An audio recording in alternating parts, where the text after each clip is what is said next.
Okay, you can get the uConnector by going to uCommerce, the website, and going into products and go into the uConnector integration engine. And at the bottom here, you can enter email address and download. Then you can get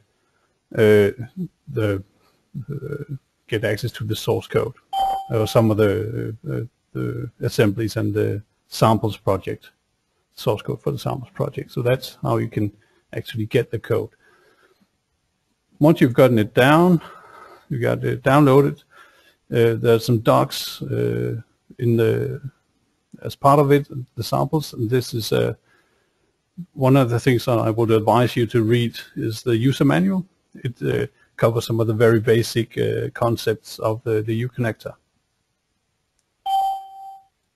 I'm just gonna go through it real quickly. I'm a technical guy, so I hope to I want to deal with technical stuff and not so much talk to you about some of the more business parts of it. But I'll go through some of the more technical stuff. So what is the uConnector? Well, it's basically an integration framework. And if you see here, we have an image showing some of the architecture for the uConnector. And it's basically useful whenever you have data from systems that you need to put into other systems. And as you can see here, it could be the same system to itself or back and forth between two systems. The uConnector basically sits in the middle of these integration points, pulling data from system A, transforming it, and then pushing it out to system B. And uConnector is basically a framework where we try to formalize and this workflow of or data flow. And hopefully it can help you when you do an integration project. You can to make reusable components for your integrations and to have one place where you can basically run all these integration scenarios. So I'm not going to go through all this this manual, but the basic thing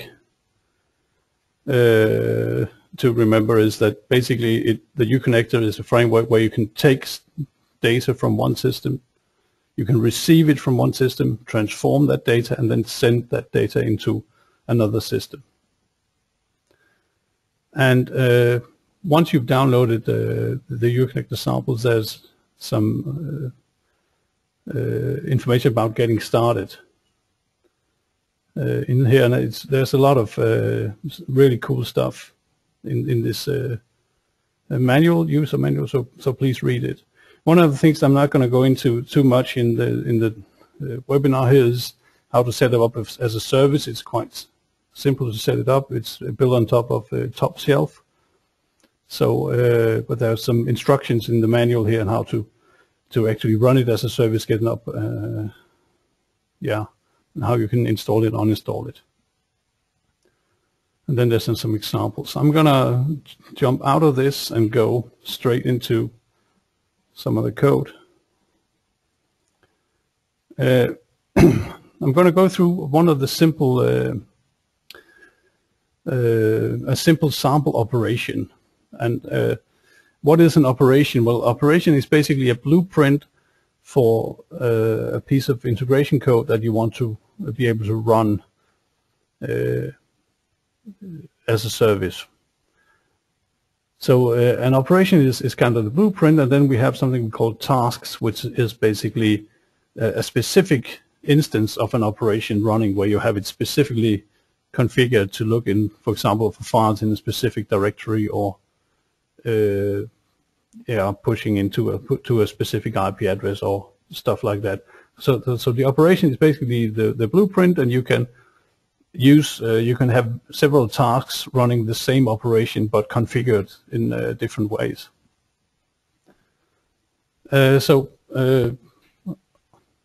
when you create your own operation, you basically you inherit from a framework class called operation, and you basically have to just override one method called build operation, and then we have a Fluent API to help you how to configure an operation.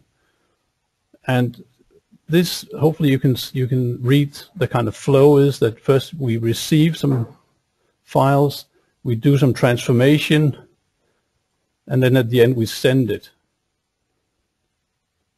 So this is the basic recipe for a uConnector operation.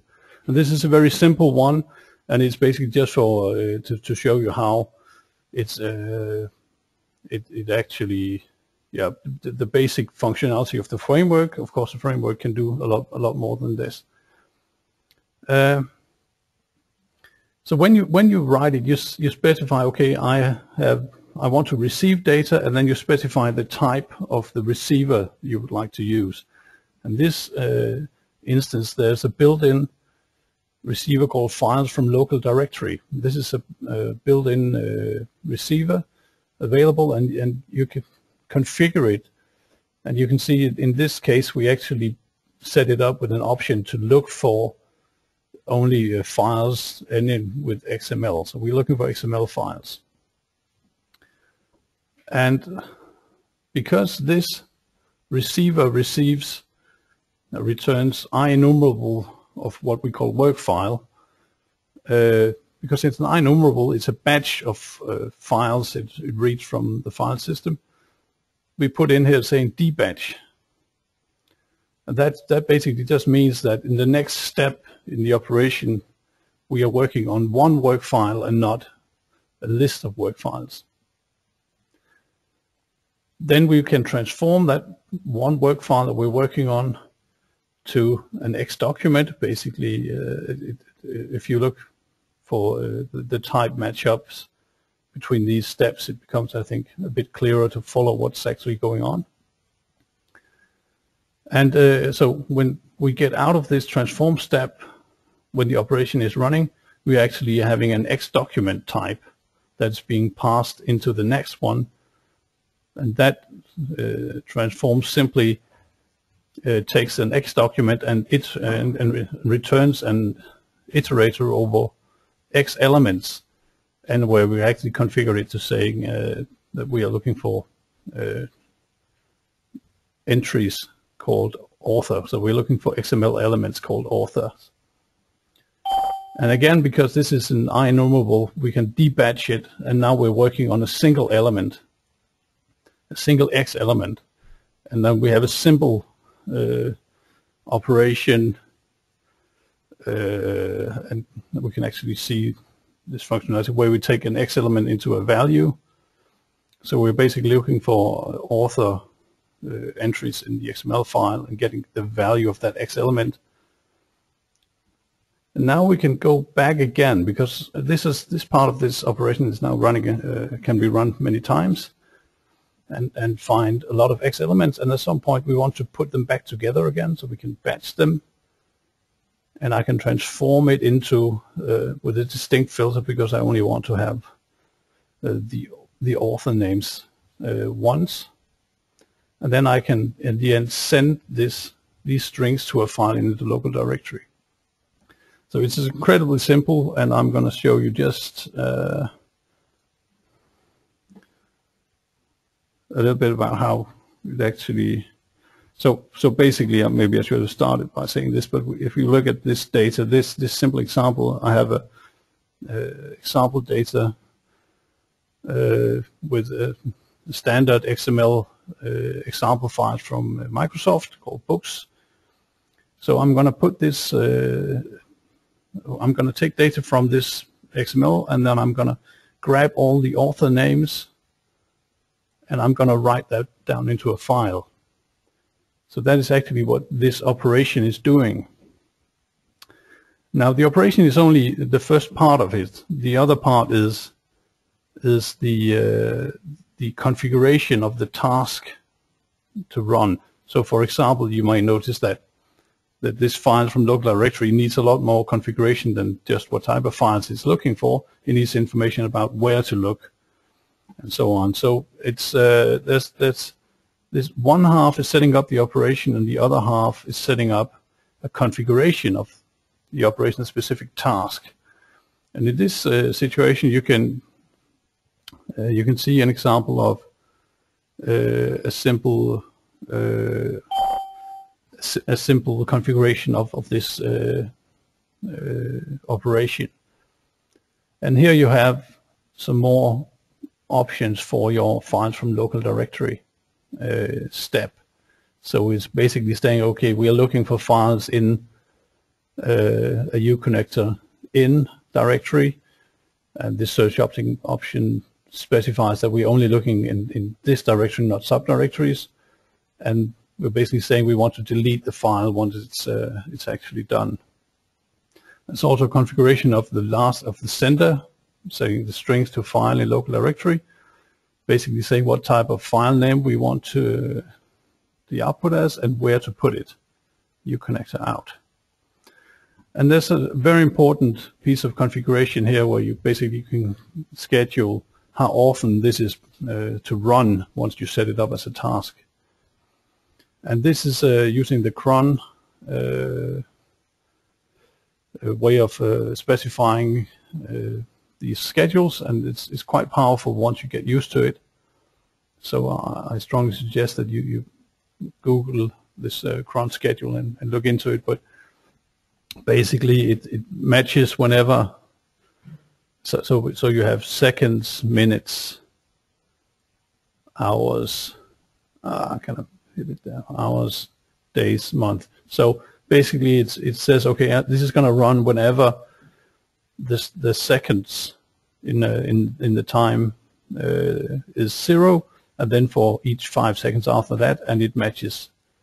It does that no matter what all the other parts of the data is. So it basically runs every 5 seconds.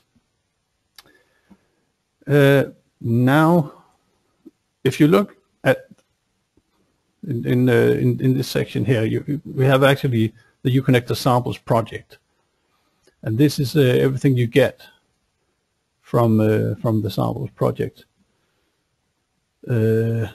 And in here you have some operations. There are actually 6 sample operations. There's the sample, my own sample operations, the one we are seeing here. And then there's an XML to CSV operation, and then there's 4 operations that's actually running operations from for uCommerce. But uConnector is not tied to uCommerce. You don't need to use uCommerce in order to use uConnector. The uConnector can run on its own. Okay, but what I wanted to show you is that there's actually a program, a main program here in this sample. This is actually how you can test your operations once you have written them. So, and actually you set the sample as a startup, and I can now run. Just press F5 to run this uConnector samples, and it will actually give me a way of specifying which operation is it actually I want to run. So that's the way I can test my operations. And I just want to show you the data I have. So in my uConnector in, where we're looking for it, I have the books.xml, and in the uConnector out is empty at the moment.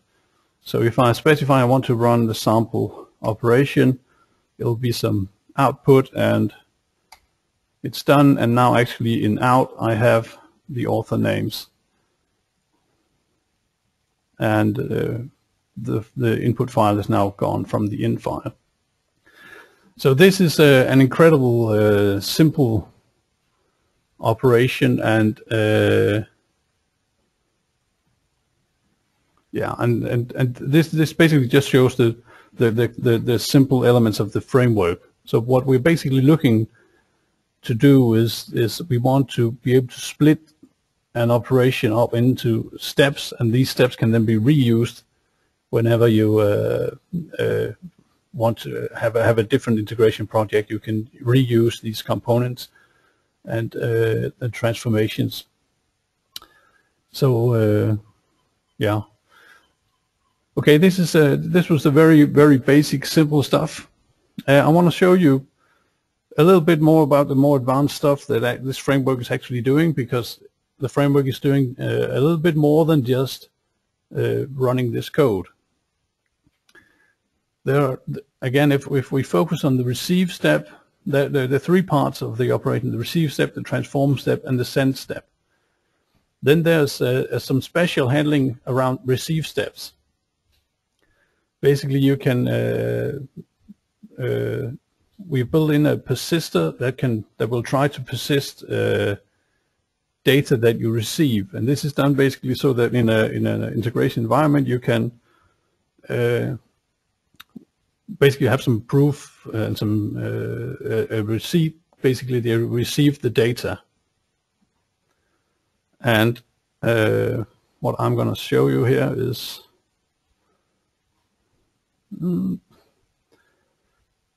actually that it has actually created, when I ran it, it actually created in a uConnector persisted data for 2013, July the 10th at 1500 hours. It received the books.xml. So because this is basically the receipt, and this contains the full data of the books XML that we received. So this is basically a way where the system will help you to basically get a receipt for, or get a copy of all the data that it receives. Now the reason this is working is because this files from local directory returns this work file type. This work file type is basically simple. It's basically just a stream to the file and then some data about the name of the file, where it was from. But we have written a persister for this work file, and because of the way the default persister is set up, it will actually look for a persister type to actually perform the persistence of the data. And you can write your own persisters, and you can I'm just going to show you a little bit about the configuration of this, because inside in the project you can see we have three config files. We have app config with a uConnector section. There's more of that in the user manual if you want more details on that. And then there's a uConnector config, and this is basically the IOC castle container used for uConnector. And if you have been using uCommerce, then this should be really quite familiar to you. But one of the things that you can specify in uConnector is basically you have a data persister. And this data persister, we have a default receiver data persister, and that actually receives as a parameter a list of persister locators, and we have a default persister locator for you that you can use. And this default persister locator basically looks at the type of data that has been received by a receiver, and looks for a type that has the exact same name and from the same assembly, just with the added name persister, and then it basically, through a reflection, it knews up one of these persisters and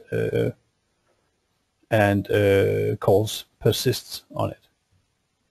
So if you want to persist some of your own data, one way of doing it, if you have access to actually add a class to the assembly where the type is from, then you can just basically name it as the type of the name of your type, and append it with a persister, and if it's the same assembly and same namespace, the default persister will locate it and call a simple persist interface on it.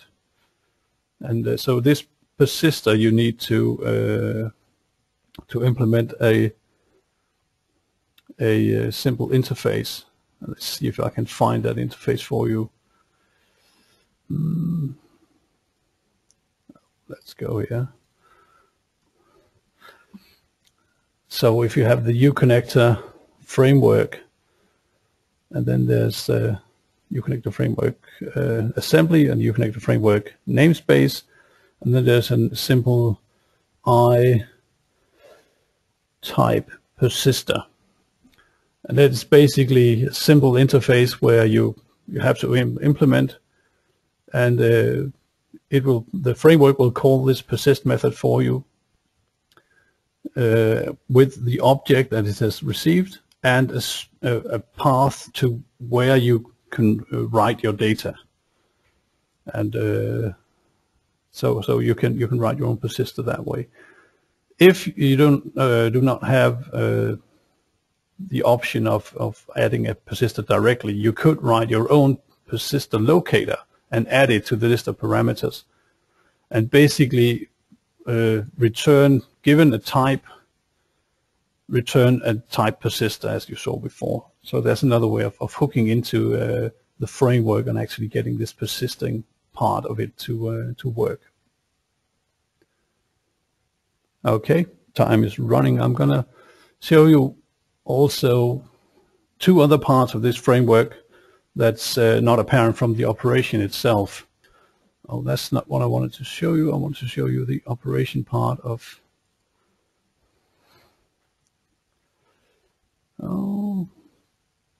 this one I want to show you. Because apart from the persistence of received data, there's actually also around surrounding so the persister is around the receive step, and around the send step there are two things that you can actually control yourself, and that or have where you control the framework behavior. One is you can specify a retry strategy. So if a send operation fails, if a send operation throws an exception, then you can write your own retry strategy for it. The default strategy is simply not to retry, but it's very simple to implement another retry strategy. And it's quite simple. The idea is that you can basically specify that you want to wait for a bit of time and then try again. The idea behind this, the philosophy is that, okay, the transform stuff, if that fails, it basically is a problem in the data. If it's in the send step, then it's more likely to be an issue with maybe a connection or an invalid password or stuff like that. So it might make sense to retry in the send step, but in a transform step, it doesn't make much sense to retry because basically the data is probably the problem, and no amount of retrying is going to change the data. But if we can jump to this simple retry strategy that I've implemented, and it's actually part of the samples project. And it's very simple.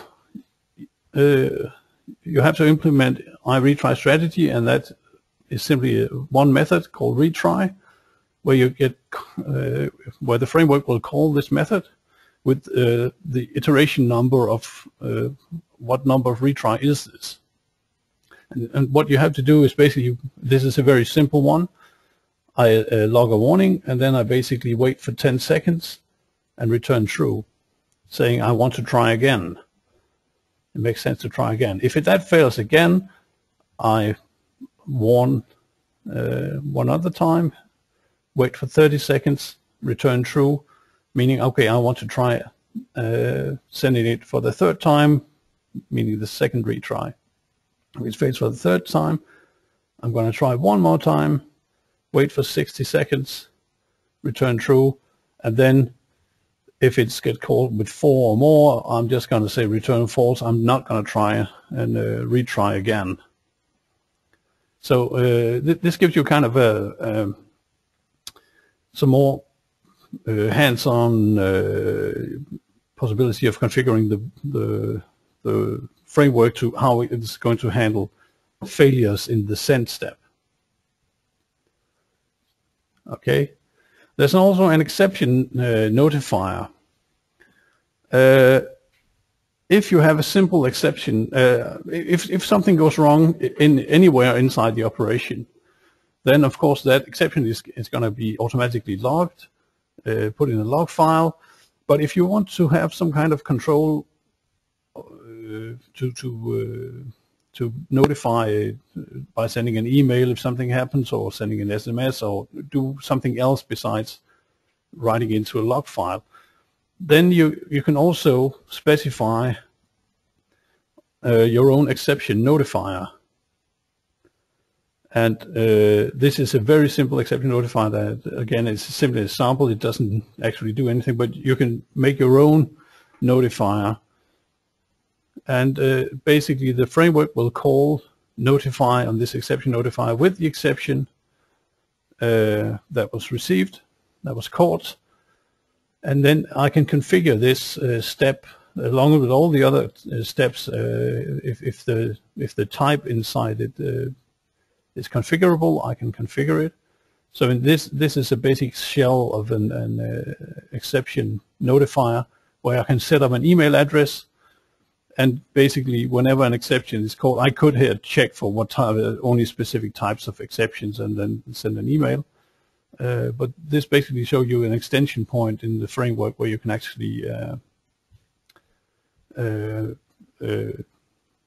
write your own exception notifier and have the framework perform more stuff in case of exceptions. Okay. Now there are so many things and so little times to talk about.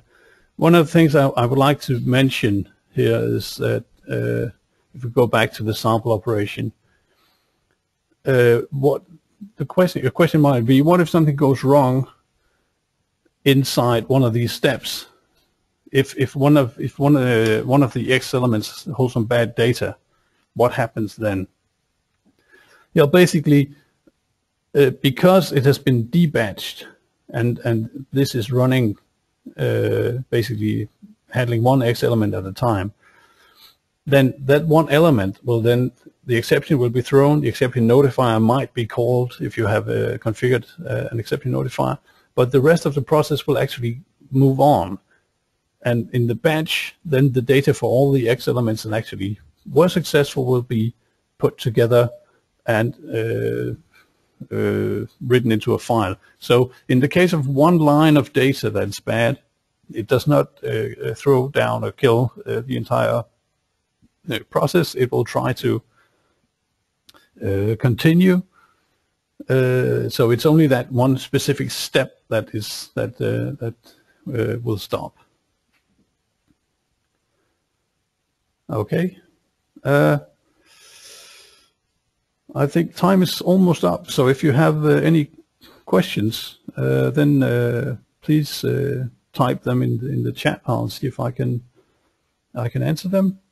I realize this is a very quick and high-level introduction to it, and I hope you will download this uConnector and start using it. There are some sample operations for uCommerce as part of it, where you can see actually, so we have the operations here, and uCommerce we actually have examples of operations, examples of receivers and senders and transformers.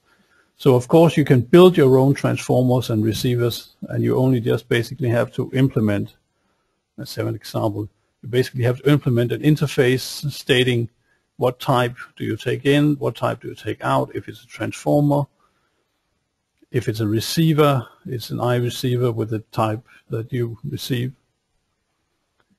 Yeah. So hopefully you will try it out, and hopefully you find it useful with such an a framework. Okay, let's just see there.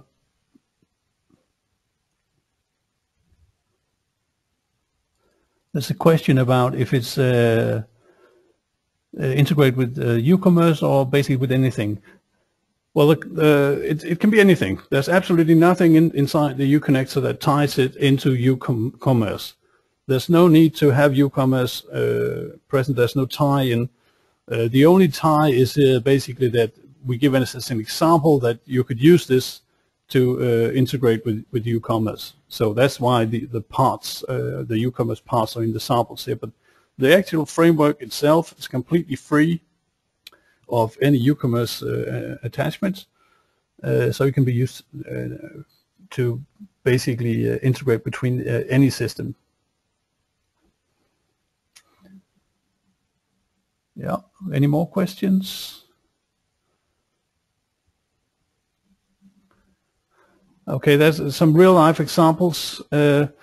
Actually, some real-life examples are actually in the samples here, where we actually have, we can export a local file. I can actually run this operation. Basically, that will connect to your uCommerce. This is, of course, if you have configured a uCommerce as part of this application, then it can connect to that uCommerce. It can basically download, get all the products from that and turn it into, this one is a CSV stream, so that's actually a comma-separated file. There's also one to get it down into an Excel file. And what this can be used to is actually real well. It can be used to bulk inserting product data into uCommerce. It can also, if you export the products to an Excel file, you can then manipulate the data, change prices, change descriptions. You can add new products, and then you can import local Excel file. You can call this operation to import the data and have the uCommerce data upgraded. So that's one example. Another example we have is actually if you want to get data from an ERP system and into uCommerce. We have people actually been using the uConnector for that type of scenario.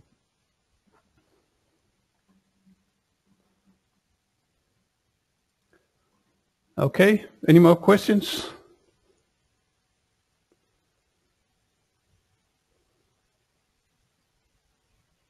That doesn't seem to be the case, so I'm going to end the webinar here, and thank you very much, all of you, for listening, and I hope you will try and use the uConnector, and hopefully you will find the framework valuable and useful.